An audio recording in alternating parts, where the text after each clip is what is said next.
Hello and welcome to Micro Live. This week we look inside the new portable computers launched at last month's Which Computer Show. And we check out your leanings. Are you justified left or ragged right? Here comes the revolution which seems to relegate machines like this to the scrapyard. And we join a young competition winner as she discovers the computers behind the scenes at Walt Disney's Epcot.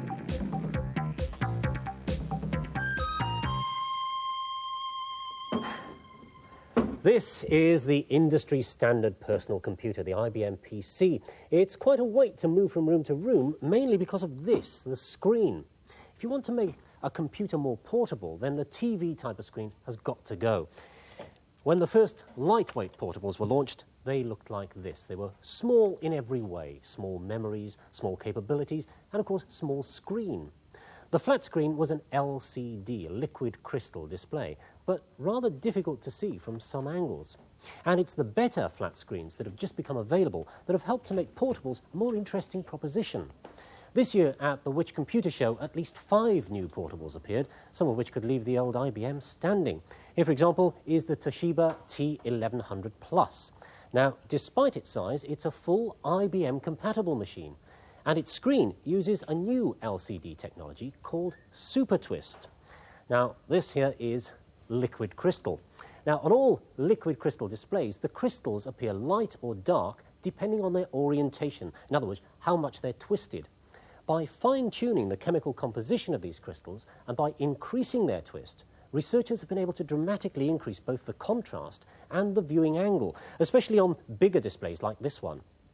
This discovery was made in 1982 by physicists at the Royal Signals and Radar Establishment in Malvern, so it's British. Toshiba, on the other hand, is Japanese, a fact not unnoticed by the MOD, who are currently consulting their solicitors. There's a lot at stake, too, because most of the new portables are using Super Twist technology. Zenith have gone a stage further by adding backlight to the Super Twist screen. It produces, really, well, one of the best LCDs I've ever seen. You could even use this in the dark. Well, that is if you can find the keyboard. But the Toshiba has one advantage over the Zenith. It can plug into the phone system to keep in touch with base. Here we are, there's the plug to prove it. In the UK, portables with modems are rare, but portables with telecom-approved modems are even rarer. Users of portables are often frustrated by the fact that if they want to print anything out, they're going to have to carry a printer as well, and that all becomes bulky. Yes, but this isn't just a printer, it's the new Wang portable. Let's set the printer going. There we are. Now, the built-in printer is quiet, if rather slow. It could be invaluable to a travelling rep who wants to leave a printed quote for a client. And this Wang has also got a built-in 10-megabyte hard disk. Can't be bad. Now, all of these so far are lap-held and battery-operated. But this one, the new Compact, does require mains power. It's the heavyweight of the bunch at 15 pounds, but it's a real Rolls-Royce of a machine, strictly no compromise. It can carry up to 6 megabytes of memory, 40 megabytes of hard disk storage. It's got an internal modem and a different type of display this time, a high-resolution plasma display. In fact, that's why it needs the mains. Now, the screen might not look too good through our TV system, but believe me, it's very clear, very sharp. Even so, its days are numbered. Here in the UK, a group of companies are developing a new liquid crystal display, which I'm told will rival the quality of a colour TV. Could be interesting. Now, those are all great machines, but with prices upwards of £2,000, how about something more affordable? Well, for inexpensive portable computing, you must throw away the big screen and the PC compatibility. And you get Sir Clive Sinclair's new machine at an amazing £230. It's ultra slim, runs for at least 20 hours on its batteries. It's got an 80-column display and built-in software. But Cambridge Computers won't have the first ones available for customers until April.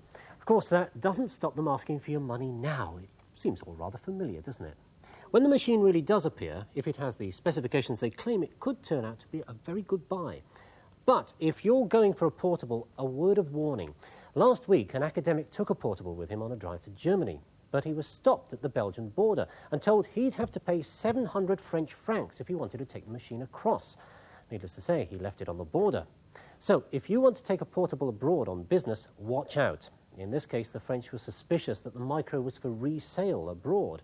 It wasn't, but British Customs and Excise told us that it's up to the owners to prove that they bought and paid duty on their computer. So, if you want to take your portable abroad, take the receipt with you.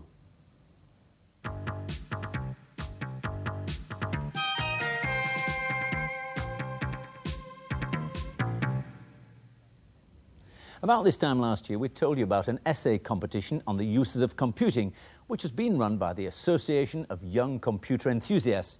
That's the under-16s wing of the British Computer Society. Well, the winner was 10-year-old Joanna Dudney from Worcestershire, and her prize was to be whisked to Walt Disney World in Florida by the competition sponsor, Sperry. That was last September, and of course, since then, Sperry has become Unisys, and Joanna has become 11.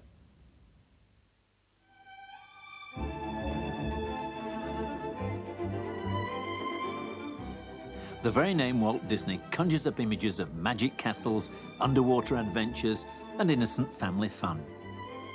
Disney World has plenty to offer. The theme park covers 43 square miles of forests and lakes in central Florida, and a short ride away from the Magic Kingdom is Walt Disney's last great creation, an educational theme park which he called the Experimental Community of Tomorrow, or EPCOT for short. Luxury hotels within easy reach cater for the millions of visitors each year who learn about the great American technological dream in true Disney style. Joanna and her family arrived in Florida as the guests of Unisys, the official computer suppliers to EPCOT. During their visit, they will be seeing behind the scenes of one of the most computerized theme parks in the world. It's a series of shows individually sponsored by giant American corporations, from Coca-Cola to General Motors. Displays and experiences set in a collection of futuristically styled pavilions. When you first arrive, the choice seems too great, but the obvious thing to do is to ask at the computerized information booth. The suggestion is to first visit Backstage Magic, which is a Disney-type show actually set in the main computer control room. What you're seeing is the electronic heart of Epcot Center. In this one room are all the computers that run and monitor every show in Future World and World Showcase. The aim is computer literacy at a very simple level. All of our audio animatronic performers are programmed with these. Well, that's how they learn their script. I.O. Let's see an example. I.O. is a little animated character that represents the computer's input and output. The main task is to explain, in simplistic Disney-like language, how the show's characters like Mr. Eggs are controlled.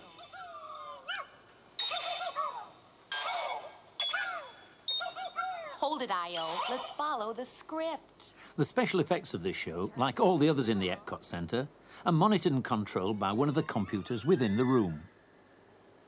Blink his eyes. Am I something else? We can rehearse the actor until we get just the right performance.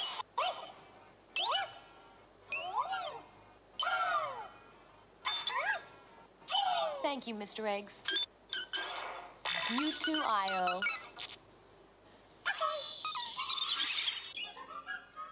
Once Mr. Eggs is programmed, he joins the collection of animated sticks of broccoli and jars of mayonnaise in the kitchen cabaret.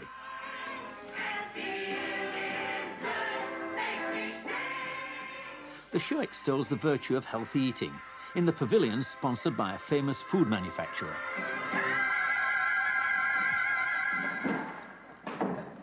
The reality behind the fantasy is the work of the Disney animators, creating lifelike animatronic figures with the same skill that they previously devoted to film animation.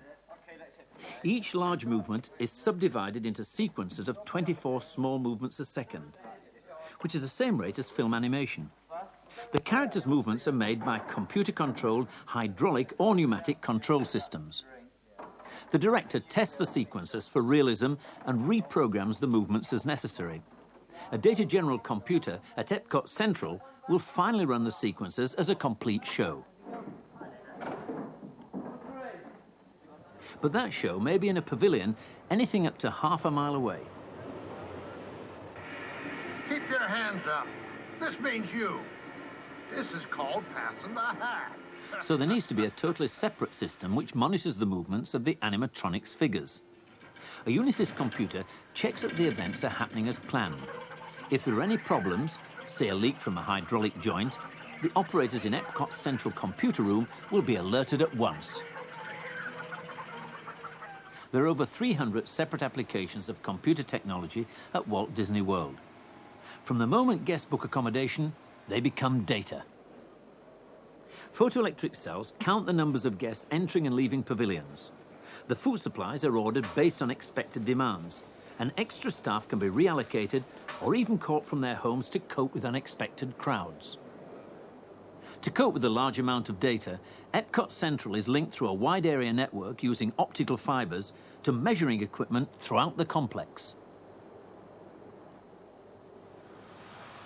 10,000 points throughout the grounds are monitored for failure. If water level drops or light bulbs fail, there'll be automatic reports for swift attention by the maintenance crews as soon as the park closes. In this way, Disney's image of impeccable cleanliness and efficiency is ruthlessly maintained. Epcot's claim to be an experimental community is borne out by research projects. Most of these also create large amounts of data on local area networks, which are self-contained groups of personal computers. Here at the Land Pavilion, very few of the fruit and vegetables are grown in a conventional way. Some are even on the move, and they'll all end up in the nearby restaurants. The aim is to experiment with different methods of growth, with hourly monitoring of the growing conditions in the greenhouses. What do you do with all the information when you get it? We incorporate it in a database with a lot of the plant information so that at a later date, say in a couple of years from now, we can look at a lot of data and sort of choose the conditions that produce the best growing plants with the fewest insects and things like that. There's also some control we can get into. For example, we've got a peach palm that's in the dome part of the greenhouses that gets really hot during the middle of the day. Here it shows the outside conditions again, but the white line here is the temperature of the peach palm. And you can see it starts to rise, and as it gets to 32 degrees Celsius, the misting nozzle comes on. And so what would have been a peak tends to be a flat leveling out until it starts to cool down and then turns the misting off. And that's just one example of a type of control that we can do. So we want to do some more. Irrigation would be a good example of control. The most straightforward type of control over irrigation is a simple timed spraying every 2 hours or so, whether the plant needs the water or not. But a more efficient way is to insert probes into the soil to monitor the humidity, and only irrigate when the water in the soil drops below a certain predefined level. Unfortunately, a serious problem collecting data for this research has emerged. Florida is the thunderstorm capital of the United States. Lightning can induce currents into the wires transmitting the data, causing false readings. I'll show you one that last night that didn't do too well. And this will show just sort of, instead of being a nice graph where the lines just sort of continue and go through a little cycle, it just completely goes off scale. And you know something's wrong with it by looking at it. So then we'll have to try and correct that. The solution is to use optical fiber for the local area network. And in fact, more and more computer installations in Florida are following Disney's example. Nearby, the Living Seas is the most recent pavilion to open at Epcot. The guests take a ride downwards to a simulated undersea base, which is the largest saltwater aquarium in the world.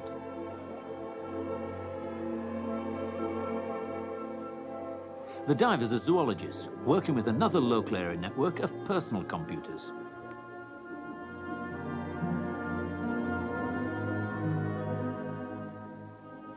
The research here is focused on the dolphins.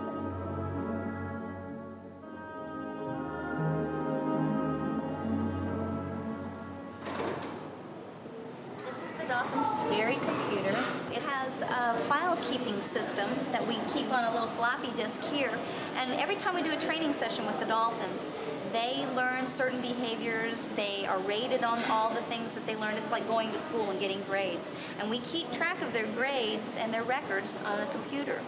So we know if the dolphin is progressing. We also keep track of all their blood results. Like when you go to the doctor and he takes a blood sample from you, there are certain things that are analyzed, and we put that information for the dolphins right in the computer, and we can track their hormones. We can tell when they're sick or fighting an infection. We can tell when they're real healthy, which is usually the case.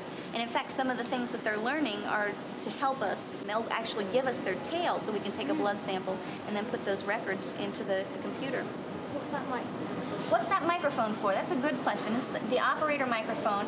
We can talk to the dolphins. If we want to talk to them directly underwater, we can patch in. We would go to the dolphin's speaker. That would be the underwater speaker. And we would turn on the operator microphone. And the dolphins can hear me.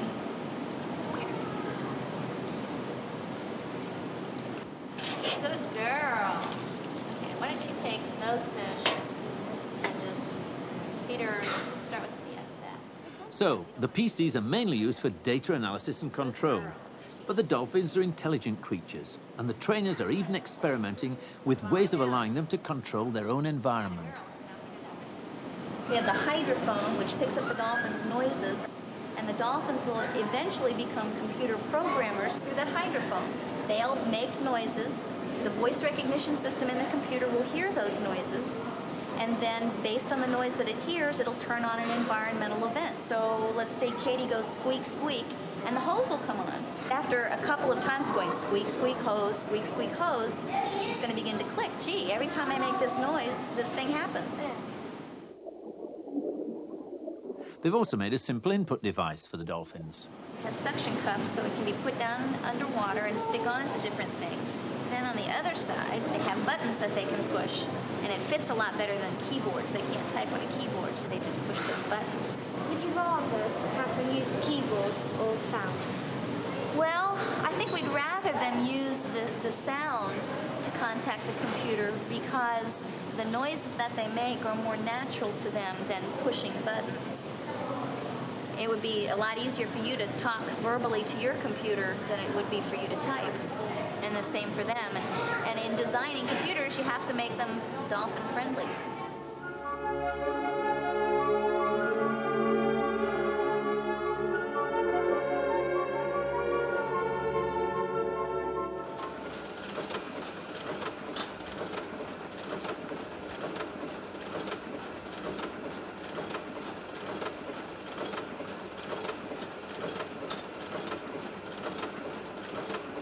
Mentioned publishing, and for most people, this is the image that comes to mind.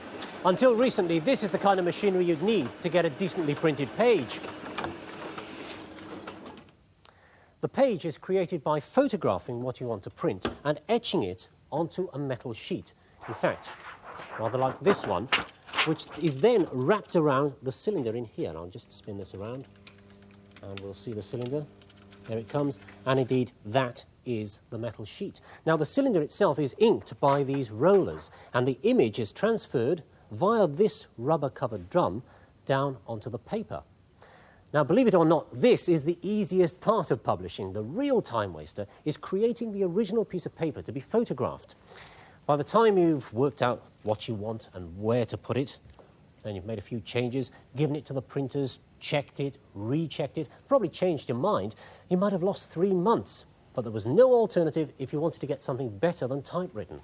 And then about 3 years ago, Apple's laser printer changed all that. Take a look at the quality of this compared with the sort of thing you used to be able to get with the typewriters or impact printers. Now, a typewriter or a daisy wheel printer can only print characters, letters and numbers. A dot matrix can print pictures and plenty of different typefaces or fonts, but not very well, always a rather speckled appearance. The laser printer, on the other hand, gives you high-quality pictures and any number of fonts because it has 90,000 dots to the square inch. So, when Apple connected the laser printer to their notoriously friendly Macintosh, they had the beginnings of something really big, desktop publishing. Now, desktop publishing is a combination of the hardware and the software, in this case, PageMaker, which lets you produce professional quality print at a fraction of the cost and time involved in the traditional methods. You've always been able to draw and write, of course, on the Mac, but the PageMaker software allows you to take the articles and the diagrams and arrange them as you wish in a page format. For example, here is a representation of what we've got on the page, but I've decided I want to put in this extra bit of text here. Well, couldn't be easier. I simply, I'll move this out of the way to make room for it. I do that simply by clicking on with the mouse. Now I'll move this text down to the bottom. That's very straightforward. Put that there. And I'll put in my extra text. Now, of course, that doesn't leave room for the graph, not as it stands, but I can move it around a bit. Let's pop the graph up there. Of course, it's the wrong shape at the moment, but it's no problem just to click onto the mouse and alter the format of that graph to fit the hole. And there it is, totally new format. So I've changed the format, but equally I could change the font, the type size and so on. And I print out only when I'm totally happy. Of course, there were computers in publishing before, but Apple produced a compact system at a fraction of the price, and it didn't take long for others to follow. What was a simple new idea turned into a 1987 money spinner? Well, Graham Hallett is a leading commentator on desktop publishing industry. Graham, if I went out to buy a system today, how would I know what to choose? Well, it depends what work you're intending to do, Mac. Frankly, if you're a marketeer or a creative designer, the graphical environment that's represented by the Apple Macintosh here is absolutely ideal. Let me give you some examples of the sort of work that can be done. An internal company newspaper, for example. You'd never dream that was done on PageMaker, would you? I think it's so not. much like a real newspaper. A similar speciality publication. This one is actually oriented towards script writers, authors, journalists. That looks a bit more like what Yes. I'd expect. Still quite high quality. It is very good quality, yes. Internal this actually is a software manual, the nature of which is the text actually is going to be changing quite a lot through the content of the book, and there's quite a lot of graphics involved. But again, in it's that. done page by page rather than as a book or chapter. It is. Yes. And of course, in the company, there are the traditional overhead presentation foils, which of course these days can be made very graphical, very attractive, very easy. And of course, a lot cheaper than doing them on slides and cheaper, so on. a lot quicker and, too. Yes, and you're able to change them, of course. Yes. Well, let's have a look at it. Right. This is a very simple job that I'm going to work on here, a reply paid card. First of all, I'm going to be working here on what I call the master page, where we actually set items of style which are going to recur through the document. The next page of it, in fact, is the backside, which the post office will see. Here's the finished job. And if we actually look at how easy it is, at this point I can't move the master items. They're style items which are fixed, but my specifics here to make a complementary ticket are just gatherable and assemblable like this. And if you're doing a large number of those, you wouldn't do them on your own laser printer. You do the master and then send them off to be Because this printed. typically will be a mailing job, and we'd be wanting to print 500, 1,000, shall we say, and no better way than to the instant printer. Well, the Mac's been around with that sort of software for some time now. Yes. Let's have a look at what's available on the IBM systems or their compatibles. Right. Oldest PageMaker, the program we just saw, of course, is now available on IBM-type systems. But this is a fairly professional configuration that we have right here. The compact Despro 386, a very fast processor, a professional-sized screen.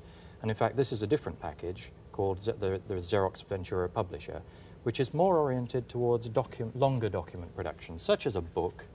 This is a 250-page book, in which the style is going to be fairly constant throughout the publication. And any changes you want, you must run from page to page right throughout any chapter. Yes, and it works very, very effectively, as you'll see. This is a document of about 15 pages, as you'll see. If we flick to the next page, we have the odd bit of graphic in it. If I click to the end of the document, see how quickly we process through the 15 pages. I might say at this point that in fact it's a very high resolution screen, yes, and there is no flicker whatsoever, but at home on your television screen you do see a certain amount of flickering. Yes. Notice here at the end of the document that the two columns are balanced, although we've come to the end of the document. But let's go back to the beginning and make a few modifications. What I'm going to do is I'm going to put a frame in here for a diagram. And notice how the frame is created and the text has flowed around it. I want to pick that up. If I move the frame, notice it moves the flowing changes as well. That's pretty unrealistic. There we go. Let's actually put a graphic in it now. That diagram there. And that's a lens of a camera you've put I in think there, so, yes. I'm pretty happy with that, but I think aesthetically I would rather position it to the edge of the text, and possibly to fit the aesthetics of the columnar structure. Sorry, I missed. There we go. Now, just to see what effect that's had at the end of the document, let's flick to the end, because inserting that diagram, of course, means that the end of the document has gone, still is balanced, but is right now down at the bottom of the page. That's great. Very quick. It is. Graham, will come back to you in a moment. Thank you. It looks very straightforward, but there are two major disadvantages to desktop publishing. For one thing, the software is powerful, sophisticated, and all the rest of it, but it has no concept of what's easy on the eye. And it's no good having professional quality print, but a totally amateurish design. Here, for example, somebody has got a bit too excited about the number of typefaces available, and the result is muddled and ugly, and that's not just a case of personal preference. It's actually more difficult to get information from a jumble like this. So, although you can plan and rearrange your work on the computer, there is a school of thought that says you should still think first and create a few thumbnail sketches to get the feel of what you want the finished product to look at. There are a few roughs that somebody's been trying out, a few alternative ideas.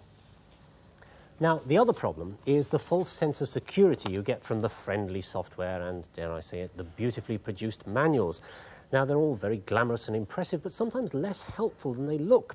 At one point in this book, it tells you to look up editing a layout, but the index at the back offers you nothing under editing, and nor even under layout, editing. Very confusing, very difficult for a new user. In fact, we tried an experiment at Digby Stuart College in Roehampton. We lent them a system for a month to see how well newcomers would cope with learning to use this sort of software.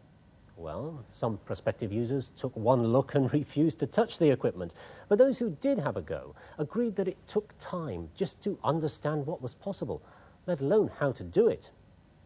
Here are some of their offerings, and here's the art lecturer who did rather an attractive self-portrait. Here it is. That was done using a mouse, very good. So, to get the best out of the system, it seems that you'll need some help or even a course. Well, it does seem like the old story. The more function they put in, the longer it takes to actually learn how to use them properly. Graham, what do these systems cost, roughly? Well, the Apple Macintosh configuration that we saw first, complete with laser writer and software, is around the £8,000 mark. A comparable IBM configuration, I'd say, would be just a little over 10,000, and a really quite professional system, such as this, is probably going to be 12 plus.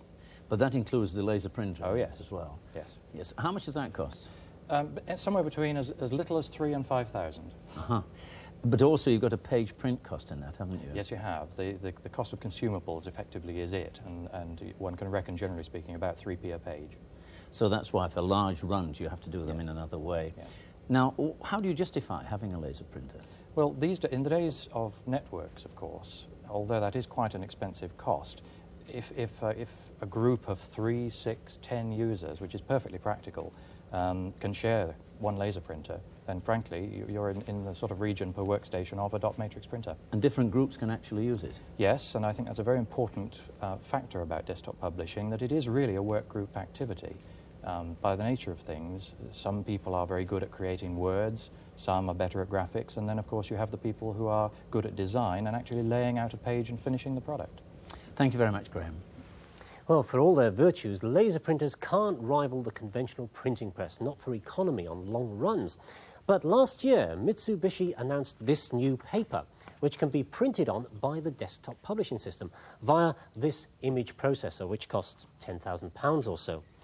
The new paper will take ink in the same way as a metal plate, so you can wrap this around the roller of a bog-standard printing press and print up to 5,000 copies of excellent quality. In fact, some big businesses are finding it financially viable to buy the whole kit and keep all their publishing in-house. So that's it for this week. Next week, we prove you're never too young to take up computing. And Leslie flies to Miami as part of her look at how they use computers in British Airways. So until then, goodbye.